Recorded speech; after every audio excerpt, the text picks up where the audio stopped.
Revista Coaching Brasil. Informação na medida certa. Conteúdos exclusivos. Abordagens objetivas. Apoie esse projeto. Seja Premium.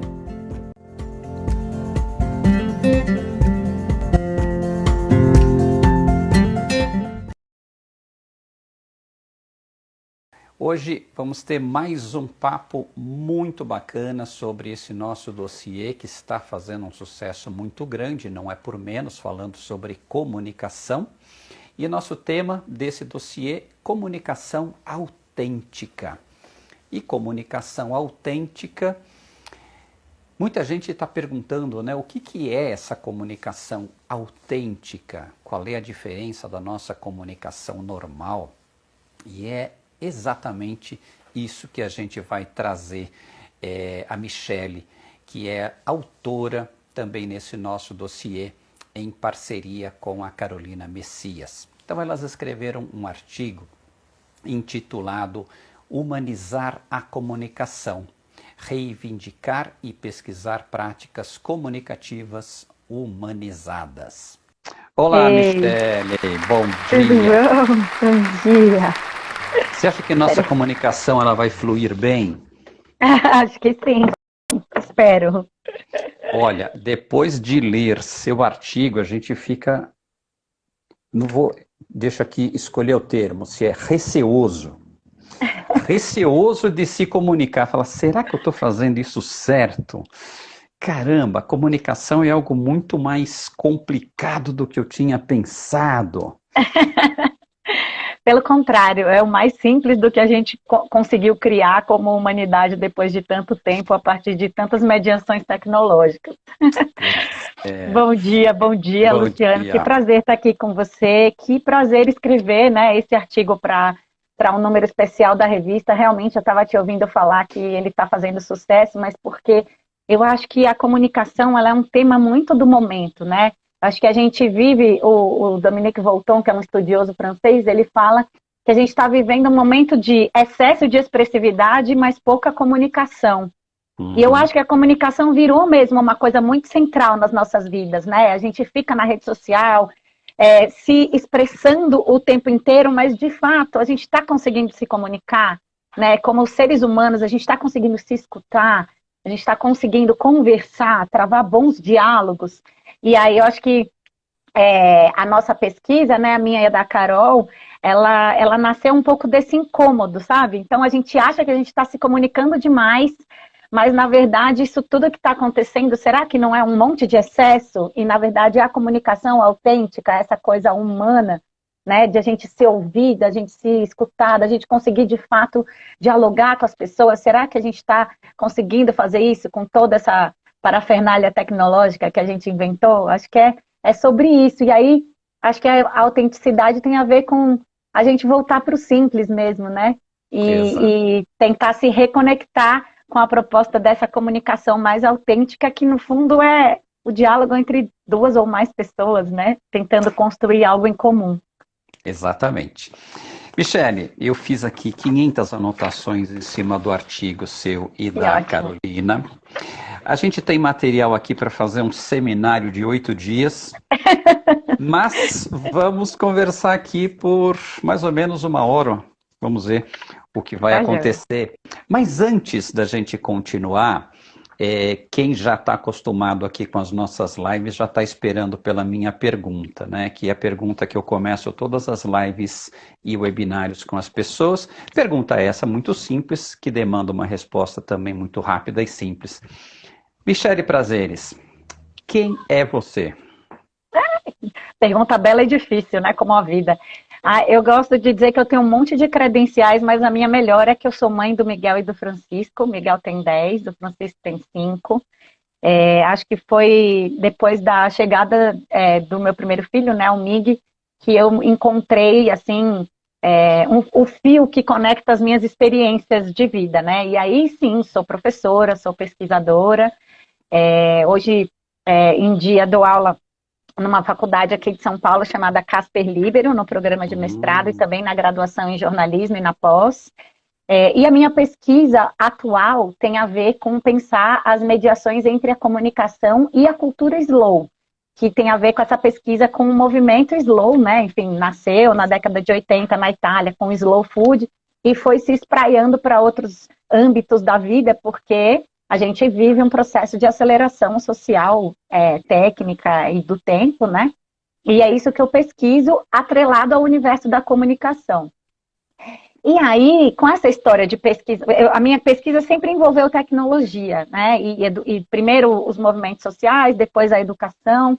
E pesquisando essas questões, eu cheguei nessa ideia das tecnologias como aceleradoras da nossa experiência. E aí, há 6 anos atrás, mais ou menos, junto com meu companheiro, a gente criou o Desacelera São Paulo, que é aqui o nosso movimento, né, um braço do movimento Slow aqui em São Paulo, que é uma rede que articula aí cerca de 90 projetos e experiências, pessoas conectadas com essa ideia de desacelerar não só a vida das pessoas, como a vida na cidade, né? A gente tem uma perspectiva que não passa necessariamente por você desacelerar sozinho, né? Passa por isso também, então a gente dá dicas de como as pessoas podem desacelerar, mas passa especialmente por lutar para que todos possam desacelerar no mundo hoje. E aí, nesse caminho, eu encontrei a Carol, né, que é a coautora do artigo comigo na revista, né, na revista Coaching Brasil sobre comunicação autêntica. E eu encontrei a Carol porque a gente fez um processo, né, de reflexão juntas sobre a nossa prática, sobre o ativismo delicado, que é um tema que nos encanta, né? E depois a gente começou esse percurso, que a gente chama de percurso de investigação, né? Sobre a comunicação, sobre a humanização da comunicação. E aí, então, isso também diz um pouco de quem eu sou, porque a Carol chegando aí. Carol Beijo, chegando. parceira. Então, eu estou contando tudo isso para dizer como a gente chegou aqui, porque eu acho que é isso. No fundo, eu acho que eu sou professora, sou pesquisadora, mas acho que eu sou uma pessoa que acredita nas relações humanas, né? E como pesquisadora de tecnologias, eu fico sempre tentando pensar se elas estão potencializando a nossa humanidade ou se elas estão ameaçando a nossa humanidade. E eu não acredito que é nem uma coisa nem outra de absoluto, né? Eu acho que tem situações e situações. E aí, junto com a Carol, a gente fez esse trabalho bonito de mapear, a partir de algumas entrevistas, né, com pessoas que destacadamente têm um trabalho na comunicação, aspectos dessa comunicação com o humano. Então, o que tem a ver essa história? E assim, a gente se perguntava, né, faz sentido, gente? Comunicação não é essencialmente humano? Comunicar não é estar no mundo, né? Não é, enfim. E aí a gente viu que tem sentido, porque na verdade nesse mundo que a gente está vivendo, né, faz sentido falar em rehumanizar a comunicação, porque realmente tem algumas situações em que ela está completamente automatizada, robotizada e capturada pelo automatismo. Eu quero começar nosso papo exatamente por aí. Então, assim, Michele, eu também trabalho com esse tema há, vamos dizer, se for trazer isso só para a minha vida organizacional, trabalho com isso há 40 anos, né? Tá bom, 40. Já está mais ou menos. Com o CNV eu trabalho há 20 anos, né? Eu fiz uma das primeiras formações que o Dominique, recém-chegado aqui no Brasil, deu, então, e ministro cursos de CNV há 20 anos. E por uns bons 15 anos desses 20, a gente falava muito sobre escuta ativa e isso era uma coisa meio estranha para todo mundo. Como assim, escuta ativa, né? Esse termo comunicação autêntica, ele ainda não era muito popular.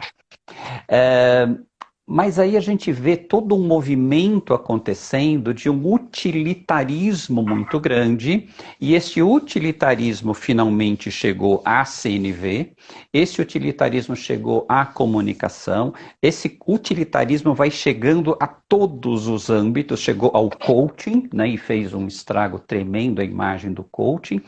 E aí eu quero começar esse nosso papo com uma frase que você escreveu aqui no artigo, óculos na mão para ajudar aqui, que é o seguinte: quando verdade legitimidade e humanidade são convocadas nessas expressões, isso é, colocar esses termos juntos de comunicação, é porque a comunicação perdeu seu rumo em algum lugar da história. Eu achei essa frase, nossa, foi no ponto. Então, assim, o que aconteceu na história que a gente precisa agregar outros termos para dizer que comunicação é algo que tem que ser feito de gente para gente humanamente? Então, vamos lá, né? Vamos puxar a luzinha. Então, eu acho essa pergunta super importante, porque eu acho que ela está na essência do que mobilizou, né, eu e a Carol a fazer essa investigação e do que tem mobilizado o meu trabalho lá na Casper. Eu tenho o grupo de pesquisa que eu lidero, chama Comunicação, Tecnologias e Aceleração Social do Tempo. Uhum. Então, a verdade é que, assim, não foi só com a comunicação que essas coisas foram acontecendo, né? A comunicação, sim, ela é, né, um dos campos, digamos assim, sociais, né? E toda a nossa vida com a industrialização dos processos, com o que se chama de desenvolvimento tecnológico, foi sofrendo uma aceleração, né? Um aumento da velocidade desses processos. Na comunicação, eu acho que o que é específico da comunicação é que a gente faz a aceleração desses processos por meio de tecnologias que têm um discurso muito eficiente, muito eficaz, de que essas tecnologias são apenas boas. E aí eu vou me explicar, né? Toda uma construção das empresas do Vale do Silício em torno do que é tecnologia, do que é conectividade, do que é sociedade em rede, do que é essa globalização maravilhosa. Tudo sempre com um sentido muito positivo e muito atrelado ao progresso, como se a gente tivesse apenas um único sentido de desenvolvimento e de crescimento. E aí, tudo que a gente reclama de não tecnológico, parece que a gente está dizendo, mas então você é anti-progresso? Mas então você é anti-avanço? Então não é para tirar a tecnologia? Então você é dinossauro? Né? Enfim, são provocações que eu já ouvi muito na vida, quando a gente fala que a comunicação é essencialmente essa comunicação primeira, né, primária. Então, nosso corpo é nossa primeira mídia, né, nosso primeiro meio de expressão. E depois a gente vai construindo mediações, sendo que além de construindo essas mediações, a partir da técnica, da tecnologia, dos meios de transmissão, a gente foi atribuindo a esses meios de transmissão um sentido apenas positivo. E aí, isso foi se agravando, né, com o que a gente está vivendo hoje, por exemplo, num momento extremo, né, com celulares, com todos os atravessamentos tecnológicos. E aí, o que acontece é que a comunicação se perde, se descola dessa questão humana e ela vira apenas a questão técnica. Uhum. Então, quando a gente briga para dizer assim, a comunicação autêntica, a comunicação essencial, a comunicação humana, ao contrário do que se acusa, a gente não está querendo eliminar a tecnologia da comunicação. Pelo contrário, a gente consegue reconhecer que a tecnologia está aí, que ela é uma questão que está dada, né? Mas ela também não é inevitável sempre. Né? No Slow a gente costuma falar assim, quando que a velocidade faz sentido, porque sim, os avanços tecnológicos vieram, por exemplo, né, com essa questão da vacina, que depois de 1 ano, né, a gente já tem vacinas, né, comprovadamente eficazes contra um vírus. Isso é tecnologia acelerando processos para o nosso bem, para o bem da humanidade. Né? Mas quando que essa velocidade, ela vem e ela talvez desmancha, né? Desmancha questões humanas, questões estabelecidas como coisas boas para nós. Sim. Então, eu acho que a gente tem que ter o que a gente chama, né, dessa consciência para olhar e reconhecer quando que essas tecnologias fazem mediações e constroem comunicação, que uma ponte, por exemplo, que não existiria num outro momento, e quando que elas vêm, por exemplo, para acelerar a nossa vida, para a gente achar que quando apita o celular, a gente tem que olhar a mensagem na mesma hora, para a gente não ter as rédeas da situação com relação a essa vida tecnológica, para a gente ser vigiado o tempo inteiro quando a gente está com os nossos dispositivos, para a gente ser convencido de que a gente, não, quando não tem o último modelo, a gente está atrasado. Enfim, só de falar eu perdi o fôlego, vou precisar respirar aqui. Mas quando que essa tecnologia vem nesse sentido do vai, não para, né? E agora a gente está vivendo essa vida híbrida, né? Quem tem o privilégio de poder trabalhar em casa, sai de uma reunião e entra numa outra, a gente aqui estava, né? Michele, você pode falar? Estou numa reunião. Então, a gente sai de uma reunião, vai para outra, sai de uma tela, vai para outra, sem aquele tempo do, sabe? Respira, sai da reunião, pensa, assenta o que você acabou de conversar, toma uma nota, reflete. A gente naturalizou isso como o que é a vida hoje. E aí que espaço que tem para a comunicação humana acontecer, para essa escuta acontecer, para uma presença de fato acontecer, né? Eu aqui te ouvindo de fato e a gente travando conexão. Eu estou para publicar um texto, deve sair essa semana, que a semana passada um amigo contou que faz 3 reuniões simultâneas.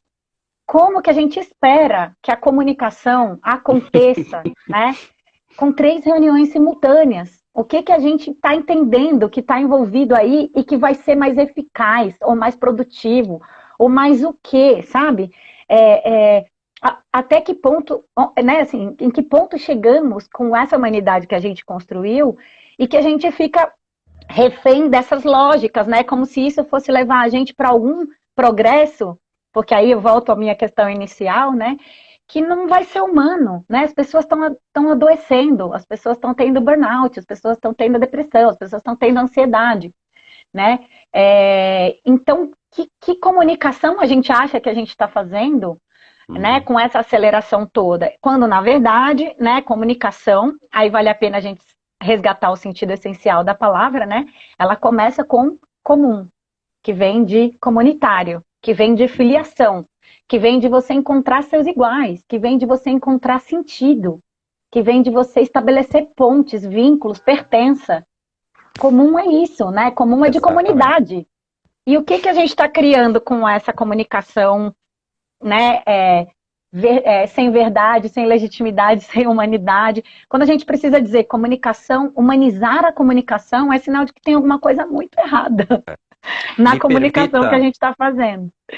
Me permita, Michele, trazer uma frase com a qual você abre o seu artigo, o artigo seu e da Carolina, e vocês dizem: comunicar trata-se de fazer o outro chegar perto da emoção e da força do vivido. Frase essa do Ciro Marcondes Filho, que vocês tiraram do livro dele. Ciro Marcondes Filho, então, ele mesmo. Então assim, aquela velha definição do comunicar e que é tornar comum, ela ganhou uma nova vida aqui, quando comunicar é fazer o outro chegar perto da emoção e da força do vivido. Uau! Muito legal. O professor Ciro Marcondes Filho tem uma obra, né, vastíssima em relação à comunicação. Ele escreveu, né, o Nova Teoria da Comunicação, que é uma proposta de pensar a comunicação como acontecimento comunicacional.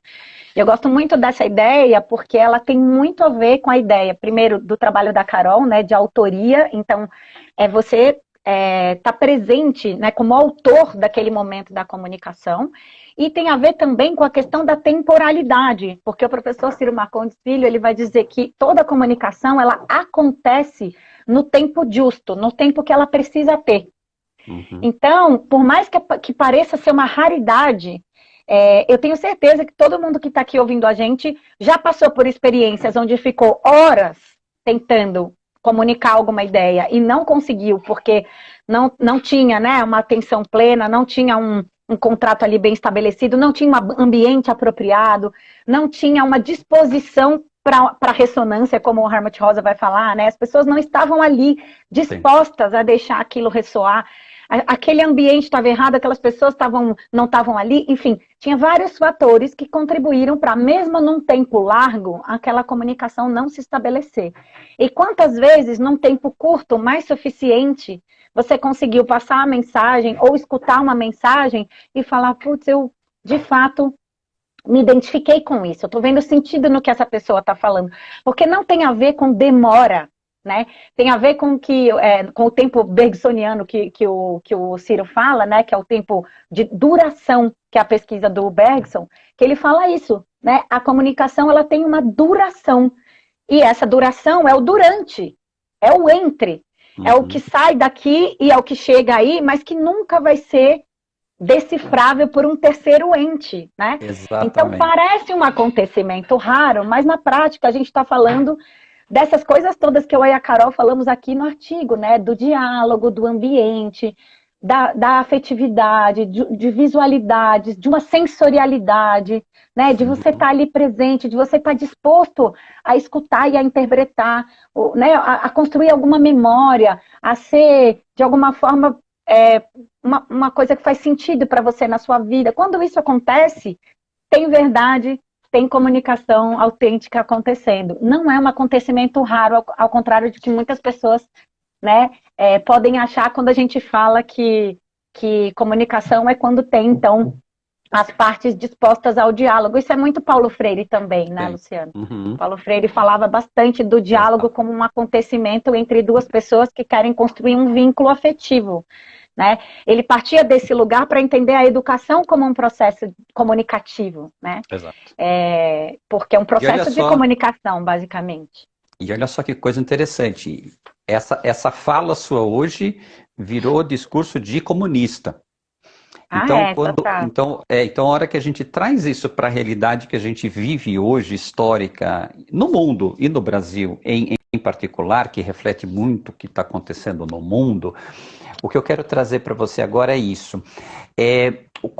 Como é que você está vendo essa questão do... Nunca foi tão fácil o ser humano ter acesso à informação. Então o Google está aí, a Wikipédia está aí, WhatsApp... Nossa, a gente tem acesso ao mundo todo online agora, nesse instante. Mas nunca faltou tanto bom senso e discernimento para o ser humano. Então, discernimento eu acho que é uma palavra muito, muito precisa, porque o ser humano tem tanta informação, mas ele não pensa sobre a informação que ele recebeu.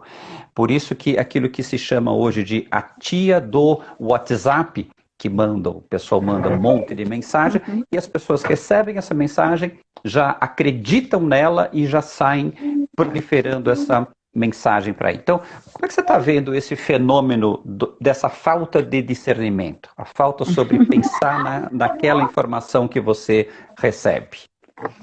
Legal. Eu acho uma pergunta maravilhosa, porque ela dá... Tá muito barulho, Luciano? Não. Os meus filhos estão aqui na sala. Se ficar muito barulho, me avisa que eu mudo de ambiente, tá? Tá legal. Então, é muito legal essa tua pergunta, porque eu acho que ela dá uma esteira, assim, pra gente falar de uma série de questões importantes, inclusive, assim, na minha pesquisa, né, atual sobre tecnologias, eu tenho olhado muito para como se construiu um ambiente que supostamente é um ambiente onde todo mundo pode se comunicar e pode se informar, mas, na verdade, a gente acha que a internet é essa terra democrática, sendo que, na verdade, a gente tem, sei lá, 5 grandes empresas hoje que dominam esse território, né, empresas de tecnologia, e aí no Brasil a gente tem também alguns veículos, né, de comunicação e outros, digamos assim, alternativos, independentes, que também cuidam de ocupar, digamos assim, esse território. Então, a gente acha que a gente é super livre para captar essas informações que estão na rede, mas a verdade é que a gente está vivendo uma mediação de novo tipo em relação ao que a gente consegue ver da rede.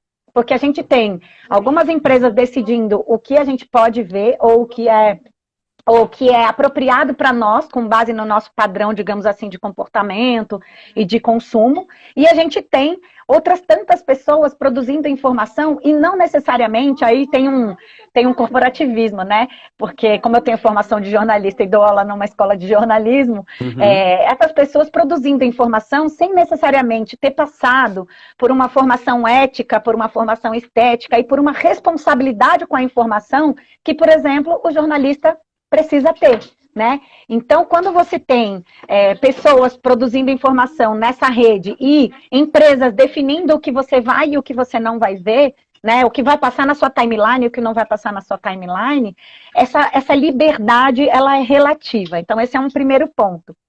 E em relação ao bom senso, eu acho que a gente tende a responsabilizar, né, os indivíduos, né, sendo que, na verdade, a gente precisa olhar também para esse ambiente. Quando a gente responsabiliza os indivíduos, eu acho que a gente precisa pensar bastante que a nossa sociedade precisa muito de iniciativas de leitura crítica da informação, né? A gente precisa saber aonde a informação é produzida, como ela é produzida, por que a pessoa chama atenção para um fato e não para o outro, como que aquilo dali circula, como que aquilo dali ganha poder de transmissão, né, de propagação. E eu acho que se a gente conhecesse minimamente essas engrenagens da produção e da circulação de informação, a gente ia ter um olhar crítico para fazer o que um autor que eu estudo chamado Clay Johnson, ele chama de a dieta informativa. Né? Ele diz que o que a gente consome é mais ou menos um paralelo com a alimentação. Então, se a gente é o que a gente come, a gente também é o que a gente, né, se informa. Exatamente. Então, se você ficar se informando o dia inteiro de informação de baixa qualidade, ou seja, desinformação, né? Eu costumo dizer para os meus alunos que eu não gosto muito do termo fake news, porque ele é uma palavra usada por uma camada de pessoas que gosta, né, de disputar a ideia de que uma news pode ser fake. Se ela é news, ela não é fake. Se ela é notícia, ela é notícia. Se ela é fake, ela não é notícia. Então, eu não uso esse termo. Prefiro falar em desinformação. Porque eu acho que esse termo é usado justamente por pessoas, né, vide presidente dos Estados Unidos e o nosso próprio líder, né, aqui do nosso país, que usam essas palavras justamente para desmerecer o trabalho de veículos que produzem informação, né? Então, essa palavra ela está colocada num contexto de disputa de sentido muito importante para dizer assim, não existe notícia falsa. Se a notícia não é falsa, e se é falso, não é notícia. Então, isso é desinformação. E se você se alimenta de desinformação, você também vai ficar infoxicado, que a gente chama. Você vai ficar intoxicado de má informação. Né? E nesse contexto que a gente está vivendo, em que a gente está falando, né, do excesso, de hiperinformação, que isso tudo é muita expressividade, mas não necessariamente é comunicação, a gente precisa entender que algumas pessoas não necessariamente obedecem regras éticas e têm responsabilidade com essa informação, e que a gente precisa, então, ter uma postura mínima de checar, de olhar se é verdade, de perguntar de onde veio, de não sair replicando sem saber se aquela informação é fidedigna. Acontece que isso tudo, como eu falava antes, isso não é só da comunicação, né, Luciano? Isso é um contexto maior. Então, por exemplo, as pessoas recebem uma informação que a gente chama de viés de confirmação, né? Quando a pessoa recebe uma informação que confirma algo que ela acredita, não importa se aquilo é verdade, ela vai transmitir para um monte de gente porque é aquilo dali que ela acredita, sendo que né? Como Ou assim? ela também né? acredita naquela fonte, né? Isso tem muito a ver com a credibilidade de fonte. Exato. E aí, em vez de você se preocupar com a veracidade ou com a fidedignidade, né, daquela informação, você está mais preocupado em defender um ponto de vista. E isso não é diálogo. Isso não é comunicação. Então, a gente volta para a nossa definição essencial de que comunicação também envolve uma preocupação com esse comum. Então, se eu estou espalhando uma notícia que eu sei que é mentira, e eu estou fazendo isso só porque confirma uma crença minha, você não está se comunicando. Você está contribuindo para infoxicar as pessoas, para destruir esse comum que é a essência do que está lá é comunicação. Aliás, a provocação que você fez é maravilhosa, porque a essência de comunicação e comunista é a mesma, né? É o comum. E trazendo de novo Paulo Freire, a ideia dele, quando ele falava em educação, ele não estava falando sobre geografia, história, matemática. Ele estava falando sobre as pessoas ampliarem a visão para o mundo e elas ganharem discernimento sobre o que acontecia no mundo, o que acontecia com elas e passassem a questionar as coisas. Então, esse questionamento é algo que falta muito hoje, né? E trazendo isso para o processo de comunicação,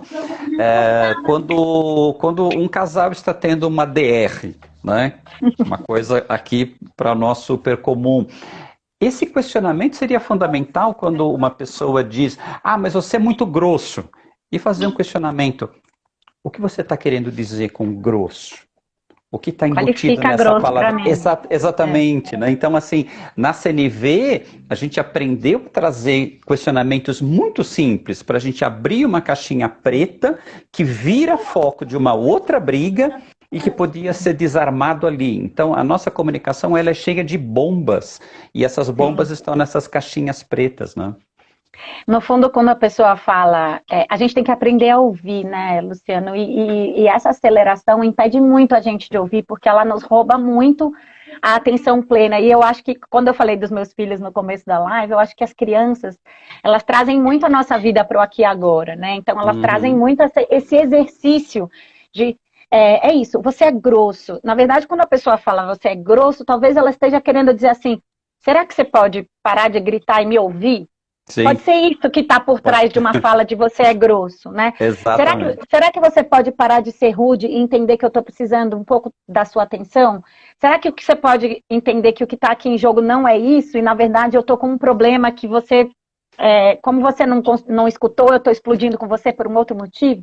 Então, eu acho que quando a gente estabelece essa conexão franca, né, a gente também está caminhando para uma comunicação autêntica, que tem a ver com o que Freire falava sobre educação, porque ele falava da educação como um processo de formação para a vida, né, e de tomada de consciência. E de tomada de consciência que tem a ver com o autoconhecimento da sua própria história, né, para você se colocar no mundo. E isso também é comunicação, porque se você, quanto mais você se reconhece, se olha, e se percebe, mais você tem condição de entender como você entra numa conversa, de que lugar você está falando, né? De que lugar você fala com cada pessoa que você fala. Então, óbvio que eu não converso com meu companheiro do mesmo lugar que eu converso com os meus filhos, né? São lugares muito diferentes. Com os meus filhos, por exemplo, está colocada uma questão de autoridade prévia, que eu tento sempre, né, desmanchar para travar diálogos mais autênticos, mas está colocada. Sou a mãe deles, eu não sou a amigona, né? Então, que lugares são esses, né? A partir deles a gente entra nesses diálogos. O que que a gente está querendo quando a gente entra nesse diálogo, né? O que que de fato a gente está querendo dizer? Que caminhos que a gente percorre às vezes para falar o que a gente de fato está querendo falar e como ser franco, às vezes o nosso próprio mundo vai criando camadas de contratos sociais que vão eliminando a franqueza da comunicação. Então, eu lembro quando eu voltei de licença maternidade, assim, por que era razoável eu chegar, sei lá, em qualquer lugar, mas assim, eu estava dando aula, mas assim, não aconteceu, né? Eu não me atrasei. Mas, por exemplo, seria mais razoável eu chegar na sala dos professores e falar, eu me atrasei por causa do trânsito, do que eu falar, eu me atrasei porque eu demorei um pouco para dar o último mamar do meu filho. Sei lá, por que é mais aceitável, sabe? A gente trabalha muito isso nas formações do Desacelera, né? Nas conversas sobre tempo, nas conversas sobre combinados de trabalho, por que é mais aceitável atribuir a qualquer coisa, menos a verdade humana, que está contida ali naquela... Se a gente estabelecesse comunicação desses lugares mais humanos, eu tenho certeza que as conversas iam fluir muito melhor. O que não quer dizer que a gente tem uma fórmula, né, Luciano? Porque eu acho que muitas das pessoas que vêm perguntar pra gente sobre comunicação não violenta, ou sobre consciência temporal, enfim, é o anti-desacelera, quando a pessoa fala assim, tá, mas então me dá 7 dicas para eu acertar numa conversa. E aí eu falo, isso é o anti-comunicação, né? Comunicação é você se conhecer. Deixa eu trazer um outro texto aqui muito legal que vocês falam assim, né, sobre os modos de comunicar que muitas vezes eles vão se tornando desumanos, associados a um contexto produtivista, transformando matéria de vínculo em mercadoria, né?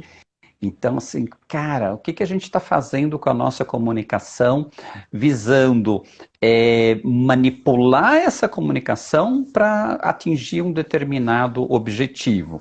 E, na sequência, você diz assim, até aqui entendemos que buscamos um reencantamento da comunicação e que chegamos a um território reflexivo que se constitui a partir da colheita, e aí você vai. Mas eu achei muito legal esse negócio de falar no reencantamento da comunicação.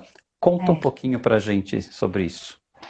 Eu acho que é isso. Quando você fala comunicação hoje, as pessoas vão direto, assim, o primeiro raciocínio é jornal, revista, portal da internet e essa coisa das redes sociais. E essa comunicação que foi se mecanizando, né? A comunicação como sinônimo das mídias, a comunicação como sinônimo da transmissão, né? Quando, na verdade, é a gente reconvocar esse lugar, assim, de pensar a comunicação como esse lugar, o Muniz Sodré fala isso lindamente, né? Como esse lugar da organização do comum.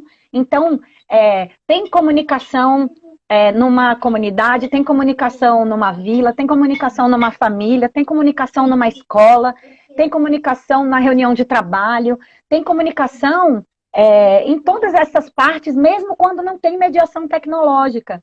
E a gente foi atribuindo à comunicação esse lugar da transmissão da informação. E não é isso, né? Então, se a gente... tanto que, né, te contei do grupo de pesquisa que eu lidero lá na Casper, e é isso, cabe... As pessoas chegam lá perguntando, mas a minha pesquisa é sobre comunicação? Sim, a gente só precisa, né, trazer para o chão, como todo o processo de pesquisa.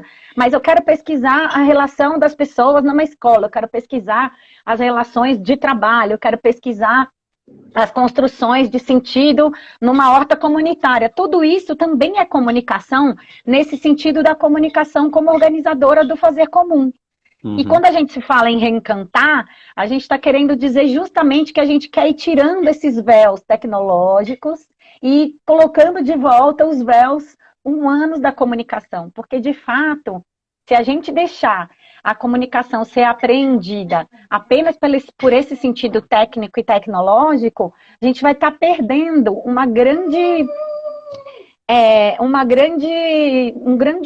quantidade, né, da presença da comunicação no mundo, entregando isso para esse sentido mais técnico e tecnológico. Então, a ideia do resgate não é uma ideia nostálgica, de dizer assim, vamos acabar com as tecnologias e voltar a nos comunicar por sinal de fumaça. Não é isso. Mas a ideia de reivindicar a presença da comunicação em todos esses processos, né? E até uma centralidade mesmo da comunicação na nossa vida, né? A comunicação, ela é um elemento central da nossa vida. E quando a gente delega a comunicação apenas como questão técnica, a gente está abrindo mão de pensar essa parte humana e essa parte bonita, né? Que é o que a gente tentou mapear aqui na nossa pesquisa. E, na verdade, o que a gente brinca é que essa pesquisa não vai terminar. A Carol tá ouvindo a gente, ela vai dar risada. Essa pesquisa não vai terminar, porque a gente talvez conclua esse primeiro ciclo, né? Porque a gente fez várias entrevistas e a gente está precisando organizar e assentar esse conhecimento que a gente mapeou, mas ela não vai ter fim. A gente quer continuar olhando para a comunicação humanizada e para a humanização da comunicação, porque quanto mais a gente vive esse terreno técnico e tecnológico, mais corda tem para a gente puxar para o lado de cá. Com certeza. Então, falando um pouco mais sobre essa pesquisa, né, aqui vocês citam que entre junho de 2020 até abril de 2021, vocês conduziram um processo de escuta a partir de uma curadoria cuidadosa de vozes, informações e conhecimentos em torno de abordagens, componentes e elementos da comunicação em sua dimensão tocante ao humano. Hoje temos mais de 770 minutos de material gravado em áudio e vídeo e 9 relatos de entrevista. Agora, vamos lá, para o pessoal que está nos ouvindo e para aqueles que vão nos ouvir ainda lá no YouTube. Se vocês pudessem, você aqui representando, elencar, Zé, 2 ou 3 grandes aprendizados que vocês tiraram dessa pesquisa, o que você diria? Nossa Senhora, 2 ou 3 aprendizado? Eu acho que, bom, primeiro eu acho que a pesquisa, vou chutar aqui, hein, Carol, puxa minha orelha se eu falar bobagem.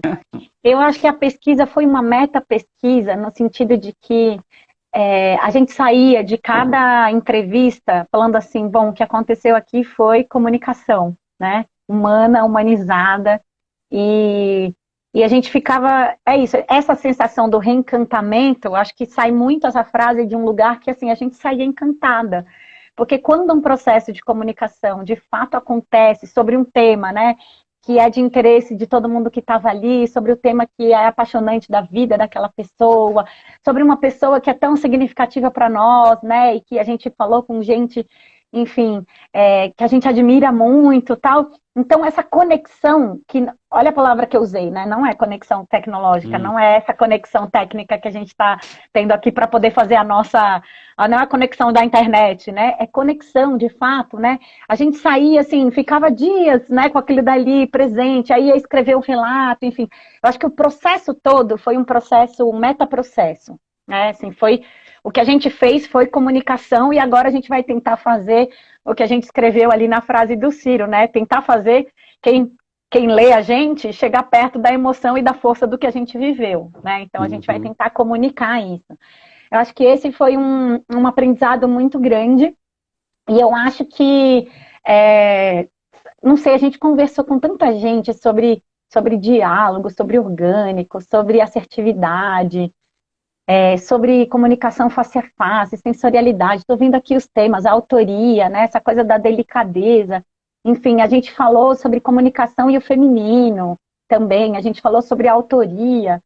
E eu acho que aí os outros aprendizados têm mais a ver com aquelas questões todas que a gente tentou delimitar, e talvez o lugar que a gente tenha avançado, né, o máximo que a gente conseguiu avançar, ele é um lugar assim que pode deixar algumas pessoas aflitas, sabe? Porque essa coisa do não tem fórmula. Talvez esse seja o segundo grande aprendizado, porque a gente tenta elencar alguns componentes, a gente tenta ter uma matriz, né, assim, reflexiva, do tipo, então é o diálogo, é a autoria, é o orgânico, é o sensorial, o ambiente é importante, mas na verdade, mesmo que você cumpra todas essas características, talvez você não chegue, né? E aí eu acho que esse que é o interessante da provocação que a gente está fazendo, porque só dá para chegar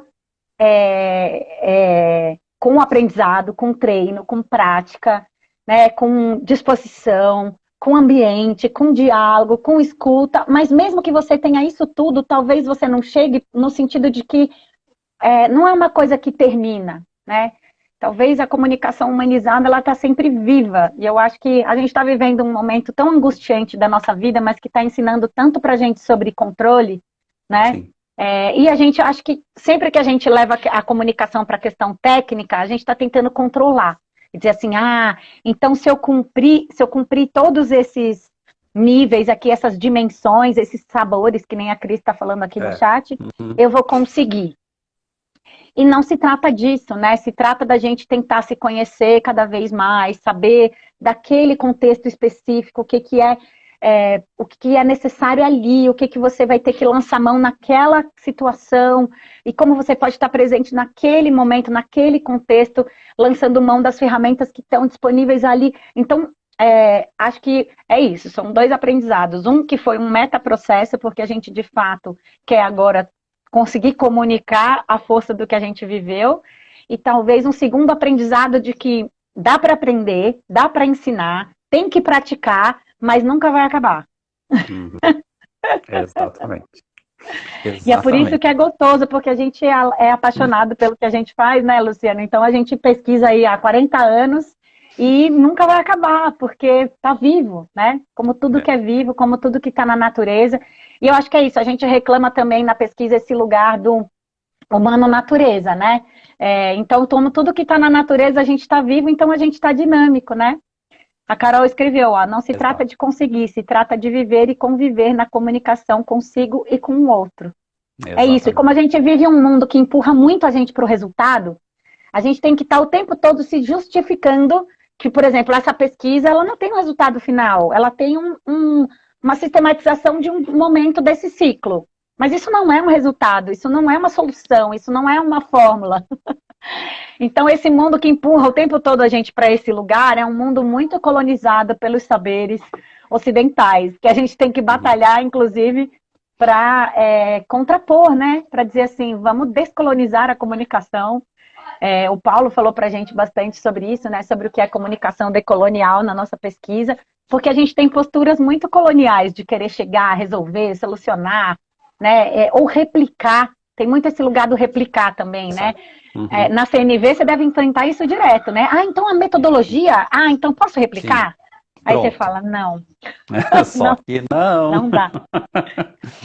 E uma coisa Exatamente. interessante é as pessoas às vezes elas pensam assim, você ensina CNV há 20 anos, nossa, então na sua casa é tudo maravilhoso. Só que Só que não. não. Eu sempre, Exatamente. eu conto muito isso em curso, né, que eu dou em CNV, falando assim que depois de uns 8 ou 9 anos que eu já estava dando curso direto de CNV, um dia eu estou voltando para casa no carro, viajando, ligo para minha esposa e falo assim, querida, aconteceu uma coisa muito interessante nesse curso. Ela falou, o que foi? Estou começando a entender aquilo que eu estou ensinando. E é muito legal, Muito bom. é muito interessante que tem alguns momentos de viradinha de chave, que coisas É, que são muito lógicas, elas entram em você. E quando aquele negócio entra, muda a sua forma de ver o mundo. E as coisas não entram todas de uma vez. Vai indo tudo então. devagarzinho. Deixa eu dar aqui uns Bourdieu chamaria de recados. incorporação mesmo, é incorporar, é trazer Exatamente, para o corpo. exatamente, exatamente, exatamente. Então deixa eu dar alguns recadinhos aqui antes da gente fechar essa conversa maravilhosa que não dá vontade de fechar. Ai, não Quem mesmo. quiser ler esse artigo da Carolina e da Michele, acesse o nosso site revistacoachingbrasil.com.br, nossa edição atual, número 96. Então vocês podem encontrar esse artigo lá e os outros 8 artigos que compõem esse dossiê sobre comunicação autêntica. Não é assinante ainda da revista? Torne-se assinante e seja também um apoiador dessa nossa iniciativa para trazer mais luz, mais informação, mais discernimento para o mundo, não só do coach, do mentor, do líder, enfim, de todo mundo que trabalha com desenvolvimento humano. E Michele, queria que você falasse um pouco para o pessoal sobre o seu trabalho, o que você faz e como é que eles podem entrar em contato com você. Legal, obrigada pela oportunidade, Luciano.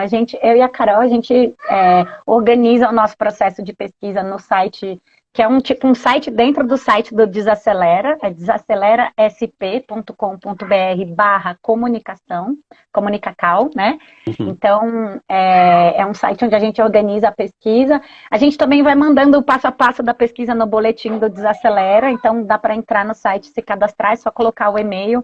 E todo Legal. mês eu mando um boletim com curadoria de informações do universo Slow como um todo, mas sempre tem um passo do projeto que a gente vai andando e vai notificando ali.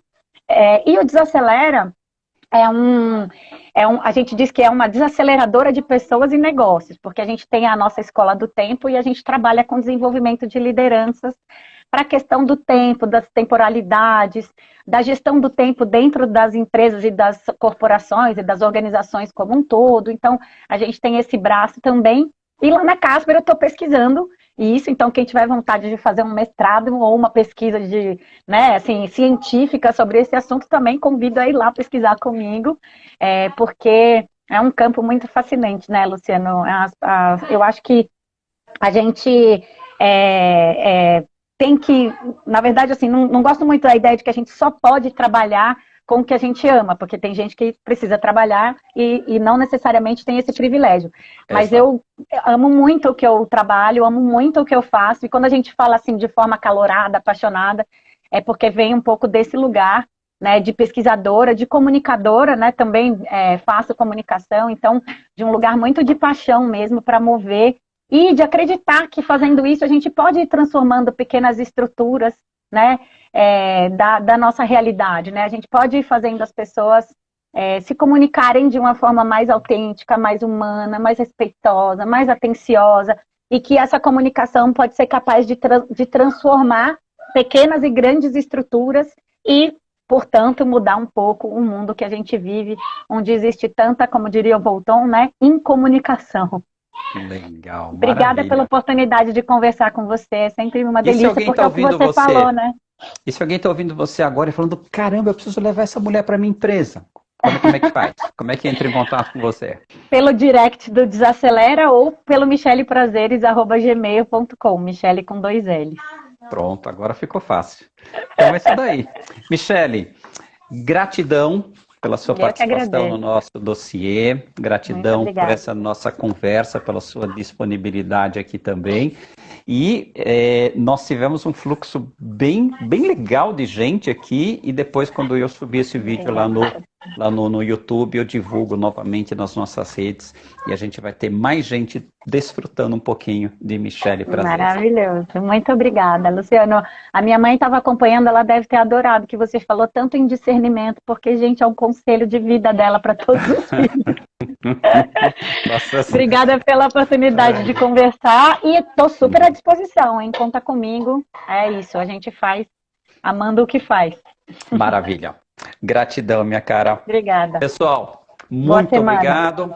Boa semana para todo mundo e até breve. Até mais.